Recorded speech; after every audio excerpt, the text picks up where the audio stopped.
নবী করিম সাল্লাল্লাহু আলাইহি সাল্লামের চরিত্র ছিল, এই পৃথিবীতে যত মানুষ এসেছে এবং আসবে সবার চরিত্র থেকে আলাদা, এবং সবার চরিত্রের মাঝে যে চরিত্রটি সবচেয়ে শ্রেষ্ঠতর, যেটি অনুসরণীয় এবং অনুকরণীয়, যে চরিত্রের ব্যাপারে আমার রব, আমার আল্লাহ তাআলা সার্টিফিকেট করে বলেছেন যে ইন্নাকা লাআলা খুলুকিন আযীম, আমি আমার রাসূলের, আমার হাবিবের চরিত্রকে আমি মহান করেছি, নৈতিক চরিত্রের সর্বোচ্চ মানে অধিষ্ঠিত করেছি আমি আমার এ রাসূলের চরিত্রকে। পড়ছি আলহামদুলিল্লাহ। প্রিয় উপস্থিতি, আমরা সে রাসূলের উম্মত হতে পেরে আমরা হৃদয়ের সবটুকুন ভালোবাসা উজাড় করে আমরা আবারও আল্লাহ তাআলার দরবারে শুকর জ্ঞাপন করছি। পড়ছি আলহামদুলিল্লাহ। প্রিয় উপস্থিতি, নবী করিম সাল্লাল্লাহু আলাইহি সাল্লাম নিজেই নিজের ব্যাপারে বলেছেন, ইন্নামা বুইসতু লিউতাম্মিমা মাকারিমাল আখলাক, আমি উত্তম চরিত্রের পূর্ণতা দান করতেই এই পৃথিবীতে এসেছি। আলহামদুলিল্লাহ। চরিত্রের মাপকাঠি বলতে, চরিত্রের শ্রেষ্ঠতা বলতে যতটুকুন বোঝায়, যেই মাপ সর্বোচ্চ শিখায় পৌঁছিত, যে মাপ, যে পরিমাপ, যেই ওজন, যে ওয়েট সর্বোচ্চ চূড়ায় রয়েছে, সেই চরিত্র নিয়েই আমার রাসূল এসেছেন পৃথিবীতে।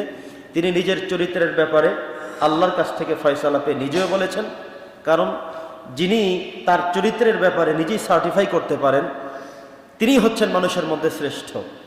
আমরা যদি আমাদেরকে প্রশ্ন করি আমার চরিত্র ঠিক আছে কিনা, আমি 5 ওয়াক্ত সালাত জামাতে আদায় করি কিনা, আমার ব্যাপারে আরেকজন ভালো বলল, আরেকজন আমার ব্যাপারে ভালো বলা আর আমি আমার ব্যাপারে ভালো বলা, পার্থক্য আছে না নাই? নবীজির চরিত্রের ব্যাপারে স্বয়ং আল্লাহ বলেছেন, এটা একটা বিষয়। যিনি সৃষ্টি করেছেন, যিনি প্রকাশ্যটা জানেন, যিনি গোপনটা জানেন, যিনি চিন্তা করে যেটা সেটাও জানেন, সে আল্লাহ বলেছেন আমি আমার রাসূলকে ইন্নাকা লাআলা খুলুকিন আযীম, আমি তার চরিত্রকে সর্বোচ্চ মানে অধিষ্ঠিত করে রেখেছি। সুবহানাল্লাহ। দুনিয়ার কারো কথা না, সাহাবীদের তথ্য আমি বলিনি, স্ত্রীদের কাছ থেকে সে তথ্য আমি বলিনি, বাচ্চারা যা বলেছেন তাও বলিনি, অন্যান্য মানুষদের কথা আমি তুলে ধরিনি। আমার আল্লাহ যেটা বলেছেন সেটা হলো আমার প্রথম কথা। আলহামদুলিল্লাহ। আমার আল্লাহ বলেছেন এটা এমন একটি মানুষ, এমন একজন নবী, এমন একজন রাসূল যাকে আমি চারিত্রিক দিক থেকে সর্বোচ্চ মানে দণ্ডিত করেছি, সর্বোচ্চ মানে আসীন করেছি। তিনি আর কেউ নয়, তিনি আমাদের নবী, আমরা যার উম্মত, বিশ্ব নবী মুহাম্মদুর রাসূলুল্লাহ সাল্লাল্লাহু আলাইহি ওয়াসাল্লাম। সম্মানিত সুধী, আল্লাহর সার্টিফিকেটের পরে নবীজি নিজেই নিজের ব্যাপারে বলেছেন। আসুন আমরা একটু এটা মিলিয়ে নেই। আমাকে একজনে বলল যে ইমাম সাহেবের খুব ভালো মানুষ, আমি কিন্তু জানি যে আমি নামাজগুলো জামাতে পড়ি কিনা, রোজাগুলো ঠিক মতো রাখি কিনা, পর্দার বিধান আমি মানি কিনা, আমার মধ্যে কোনো সুদ ঘুষের লেনদেন আছে কিনা, আমি আমারটা জানি। আরেকজনে আমাকে বলল চুপ রইলাম, এটা একটা বিষয়। আর আমি যদি আমাকে কোরআন হাতে নিয়ে বলতে পারি, মসজিদে বলতে পারি, দৃঢ়তার সাথে বলতে পারি যে আমার চরিত্রের ব্যাপারে কোনো কালেমা লেপন করা যাবে না, আমি কোনো দুশ্চরিত্র ছিলাম না, আমি কোনো নামাজ ছেড়ে দেই না, আমার এই চরিত্র, আমার কোনো অন্যায় নেই, কোনো ভুল নেই, যদি আমি সেটা ট্রাই করে থাকি, যেটা বলতে পারি, সেটার গুরুত্ব। নবী করিম সাল্লাল্লাহু আলাইহি ওয়াসাল্লাম নিজের চরিত্রের ব্যাপারে নিজেই বলেছেন যে ইন্নামা বুইসতু লিউতাম্মিমা মাকারিমাল আখলাক, আমি উত্তম চরিত্রের পূর্ণতা দান করতে পৃথিবীতে আগমন করেছি। আলহামদুলিল্লাহ। একজন মানুষ ইসলাম সম্পর্কে জানতে চাইবে, তিনি মুহাম্মদ সাল্লাল্লাহু আলাইহি ওয়াসাল্লামের দিকে লক্ষ্য করলেই ইসলামকে পেয়ে যাবে। একজন মানুষ কোরআনের 30 পারার মধ্যে কি আছে, পুরো কোরআনুল কারীমে একজন মানুষকে কিভাবে চলতে বলা হয়েছে, এই সবটা পড়ে অধ্যয়ন করে জানবে, এটা তো অনেক পরের কথা, সময়ের ব্যাপার। কিন্তু নবীজির চেহারার দিকে লক্ষ্য করলে, তার কাছে বসলে, তার সাথে চললে, তার কথা শুনলে, এটাই পূর্ণ কোরআনুল কারীম। সুবহানাল্লাহ। কথা কি বুঝতে পেরেছেন? আল্লাহ তাআলা বলেছেন যে খুলুকুল কোরআন, নবীজির চরিত্রটা কোরআন দিয়ে সাজানো। কোরআনে যেমন করে বলা আছে তেমন করে যে মানুষটি নিজের চরিত্রকে সাজিয়েছে সে মানুষটি আর কেউ না, সে মানুষটি মুহাম্মদুর রাসূলুল্লাহ সাল্লাল্লাহু আলাইহি ওয়াসাল্লাম। সম্মানিত সুধী, নবী করিম সাল্লাল্লাহু আলাইহি ওয়াসাল্লামের ব্যাপারে অনেক মানুষের অনেক মন্তব্য আছে, পজিটিভ মন্তব্য, অনেক মানুষের অনেক কথা আছে। আমরা অনেকের ভোট জানবো, অনেকের থেকে জানতে চাইবো আমার রাসূল কেমন ছিলেন, আমার রাসূলের চরিত্র কেমন ছিল, আমার রাসূলকে কে কিভাবে মূল্যায়ন করেছে, আমরা আমার রাসূলকে কেন মানছি না, কেন তার আদর্শ গ্রহণ করছি না, তার সুন্নাহগুলো কেন ফলো করি না। আমাদের তো মিনাল ফিরাশ ইলাল ফিরাশ, আপনি ঘুম থেকে উঠে আবার বিছানা যাওয়া পর্যন্ত পুরোটা দিন আপনাকে কোরআন দিয়ে সাজানোর কথা ছিল। পুরোটা দিবস ঘুম থেকে উঠলেন আবার ঘুমাতে গেলেন, এই পুরোটা সময় ব্যয় করা দরকার ছিল নবীজির আদর্শে। আমরা কি সেই আদর্শগুলো রিসিভ করতে পেরেছি কিনা? আমরা কি আমাদের মাঝে সেটাকে লালন করি কিনা? পালন করতে, বাস্তবায়ন করতে আমরা উদ্যত হয়েছি কিনা? আমরা সিদ্ধান্ত নিয়েছি কিনা? বাস্তবায়ন করছি কিনা?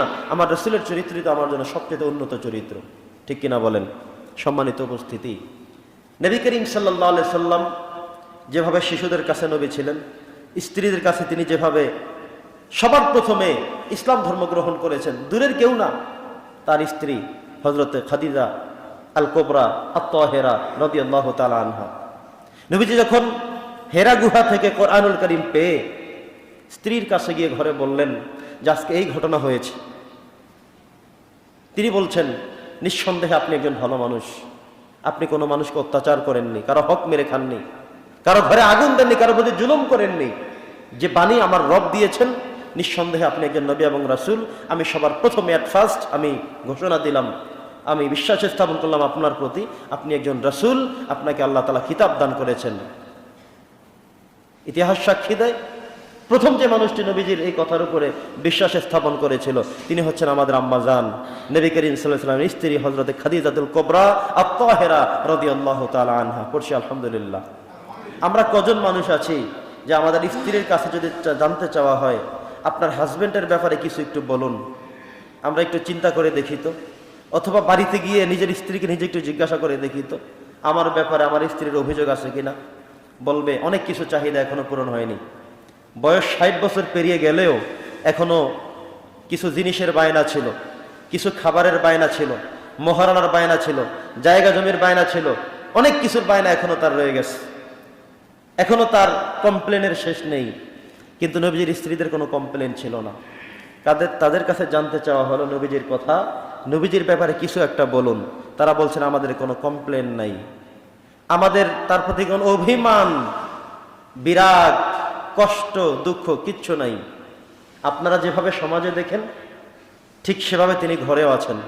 তিনি আমাদেরকে সবসময় আমাদের কাজে সহযোগিতা করেন, আমাদের সাথে হাসি মুখে কথা বলেন, আমাদেরকে তিনি ইনসাফ ভিত্তিক সময় তিনি ব্যয় করেন, আমাদেরকে নিয়ে সালাত আদায় করে আল্লাহর কাছে আমাদের জন্য ক্ষমা চান, আমাদের কাজে কর্মে সহযোগিতা করে, আমাদেরকে মাঝে মধ্যে বিপদ থেকে তিনি এড়িয়ে দেন, তিনি আমাদেরকে মাঝে মধ্যে নিয়ে ঘুরতে বেড়ান, তিনি আমাদেরকে মাঝে মধ্যে আনন্দ উৎসাহিত করেন। তার ব্যাপারে আমাদের কোনো কমপ্লেন থাকতেই পারে না। পড়ছেন না আলহামদুলিল্লাহ।